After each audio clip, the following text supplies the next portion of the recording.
hey, hey, hey, hey, hey, hey, hey. It's your Jamaican girl.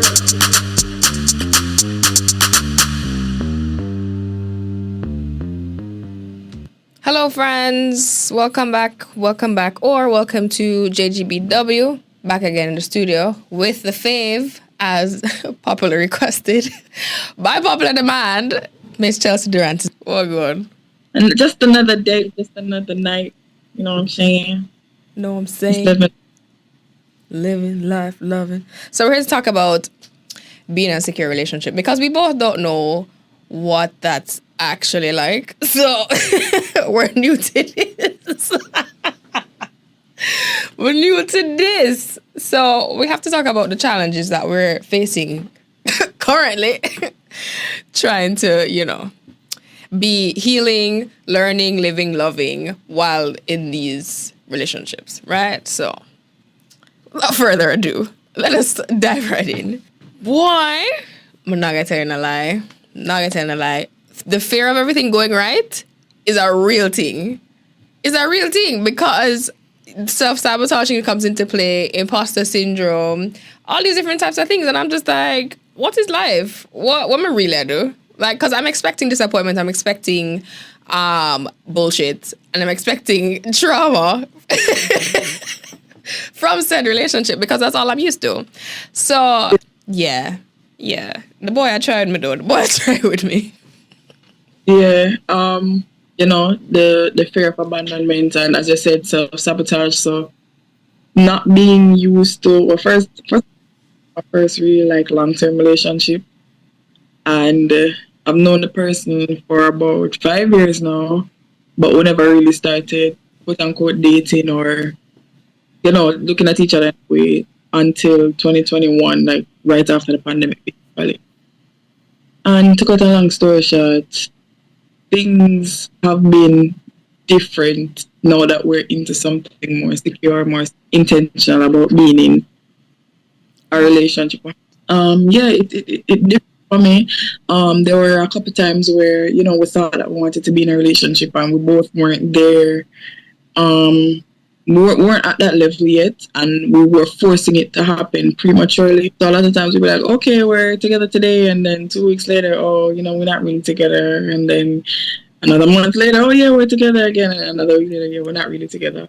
Until we both realized that, hey, obviously we're not together. We were like a situationship for a while. This is one of the very rare occasions that a situationship becomes a relationship. Take everything at face value. If it's X, it's X. If it's Y, it's Y. Don't assume, don't put meaning to it. Take everything at face value. Same quote. 1000%. But yeah, so moving from it being a situationship where you don't take it that seriously, you can still go and do your thing, and him can't say nothing to you, you can't say nothing to him, or not, just basically friends with benefits kind of vibe. Shifting from that to actually being just us exclusively is difficult, but not in the sense of, more so in the sense of, how do we do this? Because we've never really, sit down and say, all right, let's do this now. Well, let me not say that. We did have that conversation, but prior to us having that conversation recently, we really sit down and define what it meant for us as far as exclusivity is concerned. Because if you're going to go by the textbook version of things, just because the textbook version of things is there, it doesn't mean that that necessarily applies to your specific relationship. Your dynamic might be different than what the textbook rule of thumb is for how exclusive relationships work. You get me? So what worked for me might not work for you, and vice versa. So we had to have that conversation, and we had to have that conversation. Things became a lot more clear from there. There's also the whole dynamic where, as now you're getting to know each other on a much different level. Before, it was just very casual, just surface level type stuff. So now you're getting to know each other on a deeper level.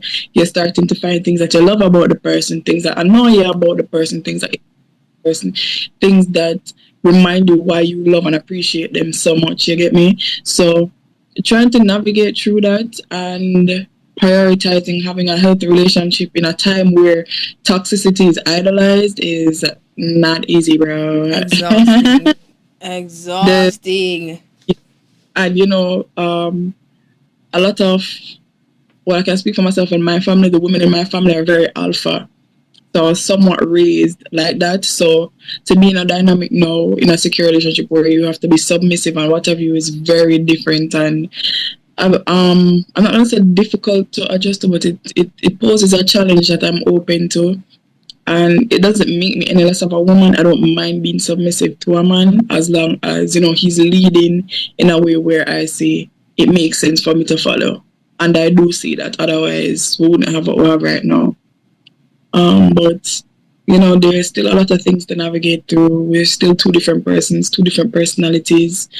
And I feel like even if it was a year, 2 years, 10 years, 20 years, you never really know somebody because people are constantly changing, constantly trying to get to know themselves, constantly discovering new things about themselves. So things that will always be to have really good times or really bad times are causing you to connect even more, cause even temporary disconnect. But what I've learned so far, with relationships, with this relationship and just the security involved with it, you have to keep prioritizing you guys versus the person as opposed to you versus them. And then tell me about it. Jesus Christ. Yeah. I don't ram to preach that. I'm like, listen, because we had an argument recently. Anyway, and I kept saying I told him at the end of the argument, listen, you're not the issue. The issue exists outside of us, and we need to work to figure out what the problem is and get to the root of this issue together. You're not the problem. I'm not the problem. The problem is outside of us. So it's when you separate that, it's then you begin to understand and appreciate the person for who they are and understand their ways of conflict resolution and stuff like that. Like when you make the person the problem, you'll never be able to get over it. Yes. And you guys are enemies, and that don't make no sense. And it also took us a while to get to that point. Not a long while, but obviously it was new to us to have a healthy relationship because he has been in a long-term relationship before me, but it was super toxic, like super duper toxic. So us trying to create a dynamic that is healthy is new to us, both learning along the way. And, we're both kind of breaking down each other's walls to kind of be the better version of ourselves, not just for each other, but for ourselves in and of itself, if that makes sense. Mm. But yeah, man, it's crazy. I'm grateful for it. It's a challenge where I feel like nobody can really prepare you for it when you're in a secure relationship, especially if it's something, as I said, that you want it to be healthy. You just have to kind of take it a day at a time. Nobody got the answers. Way you might feel so the greatest relationship expert of the answers. They might have local tools and tips and guidelines, but you will know what works for your relationship. Exactly. There's no there's no black and white. There's no textbook to tell you how it's supposed to all work. There's nothing to prepare you for. You just have to live it and experience it for yourself and then see what happens, because every relationship is different. You'll never experience this, a person, two different people the same way. So it's all just trial and error if you think about it. But going back to what you're saying earlier, submissive thing, boy, I don't know about the submissive thing. I struggle with that. I'm gonna tell you, I'm a struggle. I'm constantly fighting for control, and not even just like what I've realized. Not even just like within my romantic relationships, but like in life, period. Like I struggle with submitting to God. Even I'm like, big man, I let me hold the steering wheel for a little bit, and then you can take it back right here. So then let me turn the corner. Like I'm constantly in this battle of control because I constantly need to be in control. Because if things are not in control, I'm uncomfortable. Because if I'm not in control, that means I'm open to being vulnerable and I'm open to scrutiny, criticism, all these sorts of things, and I'm just like, I no, thank you. Pass. I don't think I can manage that one. So the submissive thing, struggling with that. What I learned about myself where submission is concerned with me and him, honestly, myself is just an ego thing. We are both very headstrong persons in the sense where if we say our ex, and nobody can convince me otherwise, can convince him otherwise. So a lot of time our pride and ego cause us to have very petty squabbles, And when you look at it, if we had just extended some grace and patience and humility, it never did have to get to that point there. Having to face that ugly truth about myself that, my pride and my ego sometimes causes me to be stubborn and not be as submissive as I should be in certain instances, was a hard pill to swallow. Yeah. Because there's this fight between, I want to make sure that my voice holds value, but also I need to find that balance where, okay, my voice does hold value, but at the end of the day, he still leads. So you can add value to the conversation, but that doesn't mean that you should challenge everything that he says or does because you think you know better. You get me? So I kind of try humble myself in that regard without losing myself in the process. So trying to find that balance. Yeah.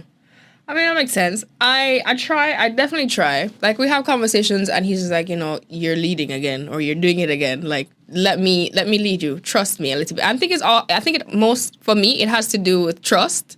Because I struggle with trust. I definitely struggle with giving people the reins and believing that they can lead me and they can not, It's very difficult to be like, all right, yeah, man, take the reins, drive the car, do your thing.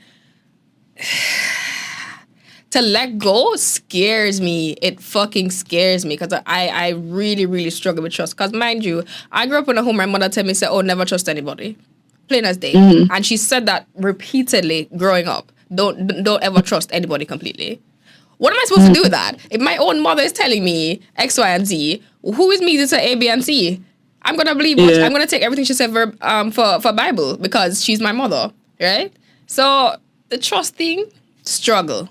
Not gonna lie, struggle with that. So it's more about that, just letting go and believing what they said and believing what they said for what they said. Because I know I've been in situations where people have said things, they're like, oh yeah man, I love you, yeah, I care about you, whatever, but then their actions was contrary to that. So how am I to trust you when you're doing X, Y, and Z? Like that doesn't add up.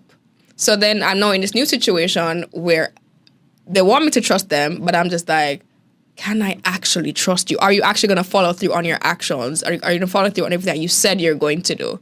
But mind you, they have already, but it's still so early where I'm just like, I don't know.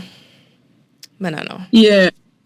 To take it a day at a time, because if you constantly look towards what might happen in the future, are they gonna do me the same way that Tom, Dick, and Harry did me? You're gonna constantly be in that state of anxiety. You're not gonna be able to actually enjoy getting to know the person, dating the person, actually being in an exclusive relationship. You're not giving it a fair chance. As I said, it's a self-sabotage thing. But one I have learned so far is that, as I said earlier, communication is very important. You know me already, I can be very cynical when it comes to certain things. So I may not get the benefit of the doubt when it comes to nothing. And I don't like to assume. So instead of me sitting here assuming that, okay, well, I'm just waiting for the other foot to drop for him to do something crazy.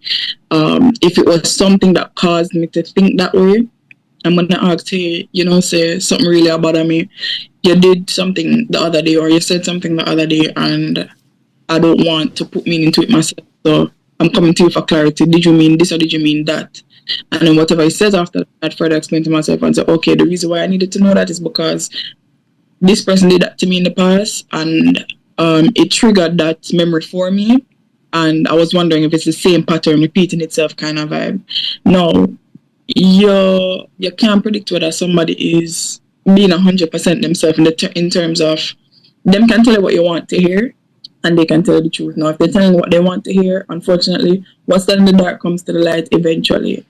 Nobody is perfect. We can anticipate every move a partner make, everything what they're going to say and whatever, and trust that every single thing that they do is of purest intentions because they are human as well. There are days that they're going to get frustrated where they feel like they want to be petty today because of some squabble that you don't have and what have you, but that doesn't mean that it's the end. And that's the part I'm accepting because growing up I never really saw relationships that I look up to dynamic or an example of a healthy, secure relationship, exclusive relationship, whether marriage, long-term dating, common law, whatever. You get me? So I was so immature. It was a case where every fight that we had, I thought that meant that we're done. When I got older, I realized that, so after a fight, you're still together. in Ah! love. Jack. I thought, okay, so that means we're done. You don't want this anymore. I don't want this anymore. And then I just go ghost. And then he had to be like, hey, are we not adults here? Like, just because we're fighting or something, it doesn't mean that it's the end all be all. We'll take the space that we need to catch our breath so that it doesn't get disrespectful. And then we'll talk about it, see where we went wrong, who said something to offend who, and how to kind of avoid that from repeating itself in the future. And my shame. My girl is a big girl. The man if you talk to me and I tell them something here, because I say, yo, I should know these things by now. I'm pushing 30 in what, 3-4 years? Should know these things, but so I'm grateful for him in that regard. And I just feel like where trust is concerned, I understand what your mom is saying. You're not going to ever really trust somebody fully because everybody has traumas that they've experienced through life. Mm-hmm. But there's something called healing, there's something called therapy, and there's something called unlearning behaviors and patterns and even certain mentalities. Exactly. So you have to take the time, take it a day at a time as to what you can manage and not the expectation of, oh, you're in a relationship with somebody, you have to trust them wholly. No matter nobody pressure you for have to trust somebody 100%. For me personally, my opinion, trust is something that is earned. It's not something that's just given. That's true. So that means you scrutinize every single behavior with them do, but you know what is a red flag to you. And as I said, when those things come up, talk to him about it. If he's not mature enough to have that conversation, then you have a bigger problem on your hands. And if it kind of take it from there and find out why is it that you guys can have these conversations without it getting to a certain point. Just for example, I'm not saying I don't know what the situation is. You get me, or how just speaking in general. So yeah, how do you feel about, like, have you guys ever spoke about like marriage and things like that? Yeah, we have. Yeah, funny enough, we spoke about it on our first date, which is hilarious because first date, we're talking about marriage. But we're talking about in like a general sense, not necessarily like us getting married. Yeah.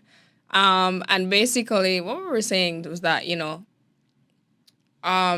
within a marriage, we're talking about like the culture of marriage nowadays where everybody just get married and then get divorced. And because the marriage and divorce are 50% across the board. Like 50% of people are getting married, 50% of people are getting divorced, right?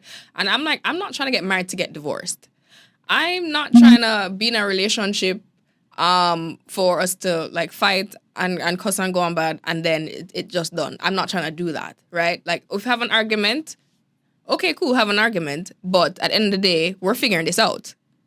Because I've seen so many bad examples of marriage, and yeah, I'm not trying to do that. Witness it firsthand with my own parents, grandparents, aunts, uncles, and whatever. And I'm hoping that my generation, between my siblings and my cousins that are getting married, that are married and are getting married, will be the difference in my family. I'm really hoping that, like, right now, my brother's in a really good position and I can look at his relationship with his wife and I'm like, you know what? They would have like petty issues and stuff, but they work through it. And it feels so good to know that there is a marriage that I'm witnessing for myself where it's working and I'm like, okay, it's possible. It can happen. And I've witnessed like other people, like other friends, parents, and I look at them and I'm like, Jano, like, I want that. And I strive that, but I realize that's not easy because having not been in a relationship for so long, and like last time I was in a relationship was probably like 2018.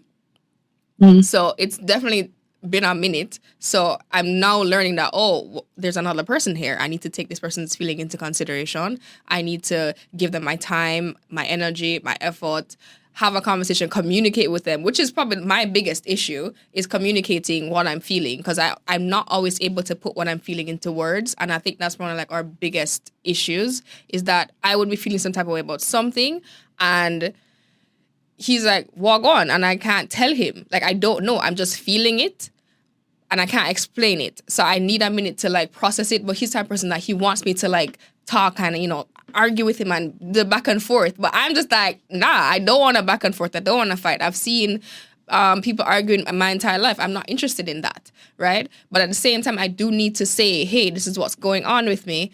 This is how I'm feeling. I didn't like what you said, I didn't like what you did, or whatever the case is, so that we can work through that.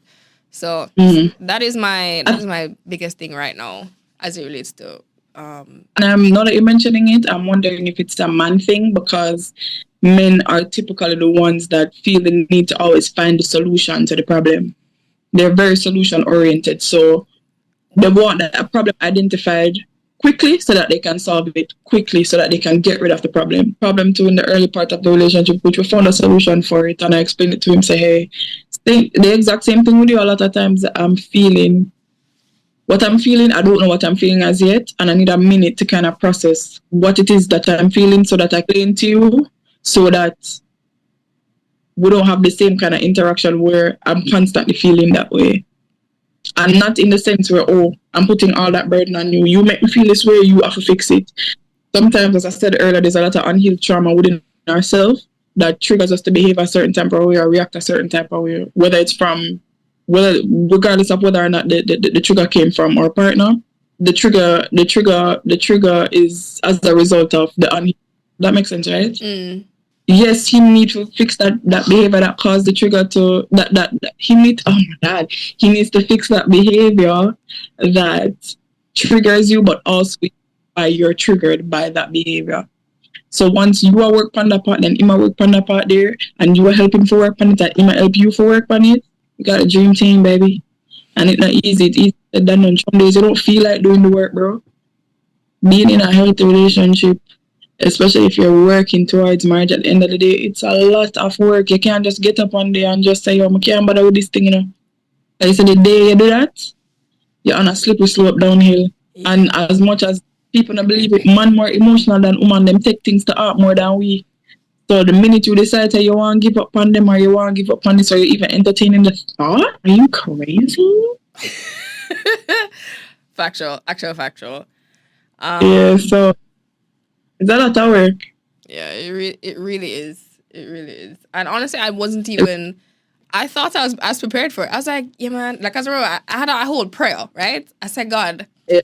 this is the man I want, right? I want him to be family oriented, God fearing, this, that, the third, brave. Boops, man, dropping in my life. I wasn't ready. What do you mean? I thought I was ready. I thought, like, yeah, man, I'm healing. I'm going to therapy. I'm doing the work and da. Oops.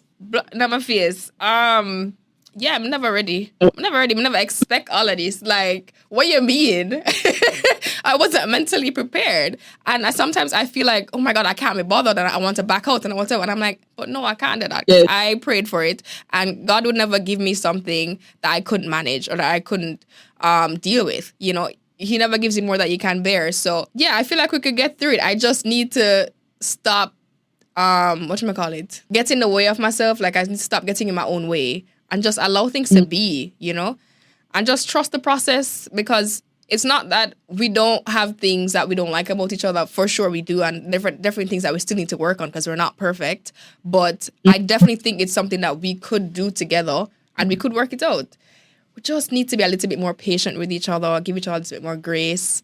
I understand that we're both still learning and we're both still growing. So yeah. And I don't know his situation, but you've been single for a while. I've been single very hard to get used to, okay, it's not responsible, but now I have somebody next to me that I always have to take into consideration at all times. So to move from being so selfish where you only care about yourself and your needs and what you want and this and the third, to now having to consider somebody else's, and you can't be as selfish anymore. And of course, as I said, it's uncomfortable, but to me, on the other side, exactly what we've been wanting and what I think is good for us. Mm-hmm. Yeah, I just have to get comfortable with being uncomfortable. Oh, cringe! I don't want to be uncomfortable. But yeah, you're right. Hard work, bro. It's hard work. It really but is. It is good days are really, really good. Can I tell you? The good days. The bad days are forever last. Oh my God. Yeah, and then I come to realize that's just a part of the journey. You get me? It's not the last stop, not the final destination. It's a part of the journey. Eventually, you're gonna get to a point where you stop wondering, I wonder how we're gonna last. I wonder if we're gonna last. To where you start thinking, okay, or what's the best way for us to resolve this, as opposed to, Lord Jesus, okay, because and I still struggle with it. I'm not gonna lie to you, I'm still waiting on the other foot to drop. You get me? Where in the sense where, all right, maybe we got ahead of ourselves, we need to go our separate ways kind of vibe. It's like I'm kind of holding my breath, anticipating that is going to happen, which isn't fair to him and isn't fair to myself, as in that sense I'm not giving it a full fair chance. Because as I said earlier, the stubbornness and the lack of the struggle to be supportive, it's like, damn, this too much. I gotta be doing this, that, and the third after. It's like I feel like I'm not losing myself. I just have to be learning compromise. You get me? So it's not like I'm losing who Chelsea is. Chelsea is just now realizing that she has somebody else into consideration, and you can't be selfish anymore. And yeah, okay. So for my mother, I'm an only child, and on my father's side, I'm the middle child. I'm the middle sister. I don't know what it's like for you, but I've never had to consider what another person is gonna feel aside from my mother, or how something is gonna affect them. Um, and then obviously when I'm around my siblings, the few times a year when I would see them, you get me? But it wasn't for long. So to be doing it continuously, sometimes I'm wondering if I'm in over my head, because I'm like, damn, do I even know what I'm doing? Like, Serious thing. Like the willingness to compromise thing is a really, really, really big thing. Like you have to be willing. You have to have a willing spirit within a relationship. You can't just be all about you. It can't work. It's never you're never gonna meet anywhere. You're never gonna get through anything if you're not willing to say, you know what, put my ego aside, put my pride aside. Let me hear what you have to say. Let's see what your side of the story is. Let me try to see from your perspective. Otherwise, it's just not gonna work. It's not gonna work. You have to be willing to compromise. So let's just list like the 5 things you need to be in a healthy relationship. Willingness to compromise, big one. First thing. Next one, communication, 100%. Third thing, you gotta do it. It don't matter. You could have vexed a bit more. As long as you know you're not gonna disrespect the person, communicate in Jesus' name. You can't move forward if you don't talk. Go ahead. Third thing, definitely trust. Which is what I'm struggling with. Trust. Because trust also leads to being willing to be vulnerable, being willing to submissive, being willing to be led. So, ladies, trust. Trust the man. Trust the man to lead you and not lead you astray. Because you know some of them are crosses that you really shouldn't be like, yeah, not for them. No. But I mean no struggle. No struggle. No struggle. Say serious prayer. Whatever you need to do that. The God ordained man, not no regular outer road man. No. The one that the Lord has ordained you to be with, that man. Allow him to lead you. So yeah, that's number 3. I would say consideration is number 4. Very, very big. Especially if you've been single for a while or you're new to all of this like myself, yeah. Like us. Yeah, consider the person's feelings. That's super, super important. Because then that will show that you care, that you're being thoughtful, that you're thinking of them. So yeah, that's a big one. Yeah, it helps to avoid a lot of resentment and animosity and bitterness and this and that. And fix that final. Take it a day at a time. Factual. It's on him versus the problem, or you and her versus the problem, not you versus her. And 100%. Take it a day at a time. 100%. A day at a time is real. Yeah, and because if you take a day at a time, that way you'll stop borrowing tomorrow's problems for today.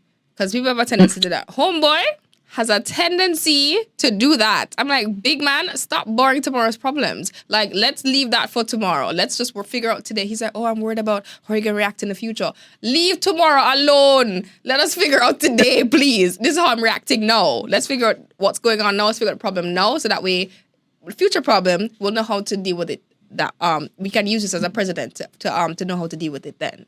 So. Exactly. Yeah. Taking it a day at a time is real. So yeah, my peeps, that is all we have for today. So I mean, good luck with your healthy relationships. It's not easy. It's definitely a process. And it's definitely something I have to work at daily. I have to get up daily and decide to like trust this person, to have faith in your relationship, to believe that things are gonna work out for you better good. So yeah, man. Yeah. All them thing there. something that we could talk about soon, or I've talked about it in this that just came to me. I don't know if you have it too, but I was really struggling with accepting the fact that I have to commit to this person. And personal to him, it's more so, as he said, it was a trusting. The fear of commitment is, and it still haunts me because when I think about marriage, I'm like, all right, that's the serious. You get me? That's not this right. It's relatively right. You can clutch and you're good, but marriage is some serious. So every time I think about it, I'm like, damn, like that's a big word for Elmo. I feel like it still haunts me, but he's tempted to cheat. It's nothing like that. It's more so I'm afraid of it not working out, and then I put all this time and effort into it, and I commit and I do this and I do that, and then he ends up embarrassing me, or I end up sabotaging it, or he's not really the person that I'm supposed to be with, and I end up wasting my time. Them little thing there, but I guess that's for another day. Just looking into ways to avoid self-sabotaging your relationships.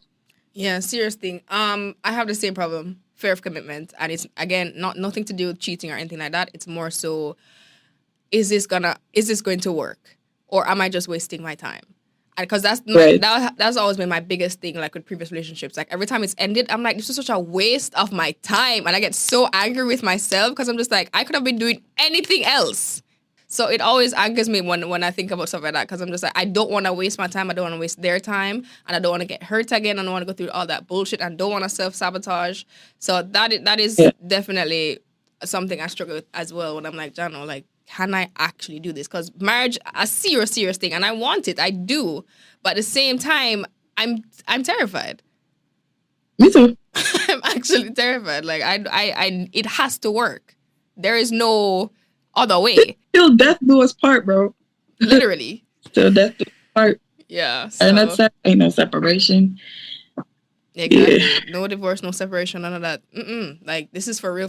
So, yeah, man, that's on another day still. Anyway, thanks for coming to my TED Talk, y'all. Once again, big up yourself every time. And Chels, thank you so much for joining me. I got you. All right, my loves. Peace.